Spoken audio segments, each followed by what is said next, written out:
Hurmatli aka-ukalar, biz doim bitta narsa haqida gapiramiz. Arctic Holdings kompaniyasi doim ishonch, sifat hamda tezkorlik hamda xavfsiz, ya'ni shu narsalarga juda ham jiddiy ahamiyat qaratamiz va buni uddasidan chiqishga harakat qilamiz.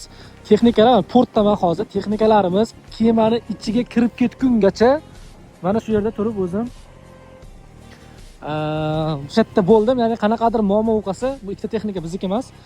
Bizning texnikalarimiz portga allaqachon kirib ketdi. Mana shu yerlarda mana izlarini ko'ryapsizlar. Mana shu yerlarda bizning texnikalarimiz bor edi. Portga kirib, kemani ichiga kirib ketgungacha shu yerda turdim. Sababi qanaqadir muammosi yoki boshqa narsalar bo'lib qoladigan bo'lsa, albatta uni darhol muammoni yechib, texnikalarni kirmagan bo'lsa kirgizib, xudo xolasa mana.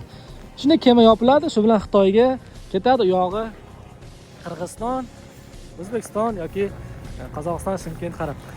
Ya'ni shu qadar jiddiy ahamiyat qaratamiz.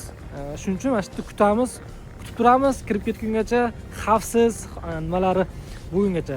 Bugun ham mana xudo xolasa 24-yanvar sanasida ikkita Volvo 140, ikkita 145 Hyundai texnikalarimiz mana portdamiz, kemaga kirgizib yubordik. Xudo xolasa tez fursatlarda manzillarga yetib boradi. Biz bilan bo'ling, bizni doimiy aloqa vositalarimizga aloqaga chiqing. Arctic Holdings kompaniyasi doim sizlarga sifatli xizmat ko'rsatishda davom etadi. Quyidagi telefon raqamlari bizni doimiy aloqa vositalarimiz. Bemalol WhatsAppdan, Telegramdan aloqaga chiqsalaring bo'ladi. Arctic Holdings kompaniyasi Janubiy Koreya Incheon shahridan.